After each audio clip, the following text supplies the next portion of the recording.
How's it going? We are Sleeping with Sirens, and this is our advice to our teenage self. When I was 17, I was just like a loner punk rock kid in a pretty tough high school. But it wasn't to the point where I was getting like beat up or bullied every day. But I was definitely a loner. I was by myself most days, eat lunch by myself, but I never viewed that necessarily as a negative thing. Growing up an only child, I didn't mind being by myself or being independent. So I don't know. I look back on that now, and I know a lot of kids now have issues with, being the loner, being the outcast, but I actually prefer that, and I love that about myself.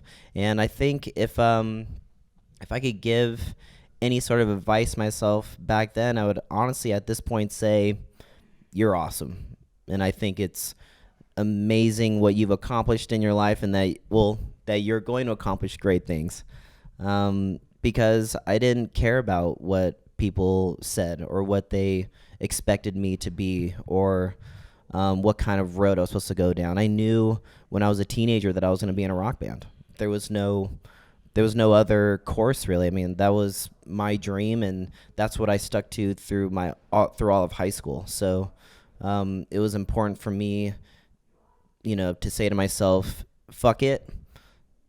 If people have a problem with that, if people want to make fun of me for that, if people think being in a punk rock band is stupid, I don't care, because it's what made me happy. It was my outlet. It was everything to me. So there was nothing that was going to stand in my way. So if I was going to say anything to that person now, I would just say, keep doing what you're doing, because you'll go on to do great things. And it wasn't about success or selling out stadiums or arenas or clubs, whatever. It was just being in a band and having that outlet always. So you're awesome, 17-year-old you. 17-year-old me. Let's see. I was already touring. I was living in a van off probably $2 a day, I'd say.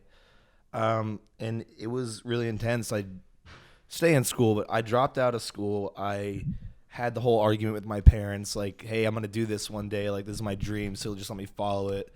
And they backed me, and I went through a lot of different bands, a lot of different struggles, but I was just sitting in a van with my 4 best friends at the time, 17 years old, and just going, what am I doing? Why am I out here? Because when you're living off $2 a day, you can only stand so much Taco Bell or fast food before you're just looking at your life going, what am I doing? Where's it going? And it was just crazy to me. And then that band split apart. And a few years later, I got a call, and it's like, if I wouldn't have put in all that work when I was younger and met who I met on the road and gave everything away just to follow my dreams, then I wouldn't be where I am today.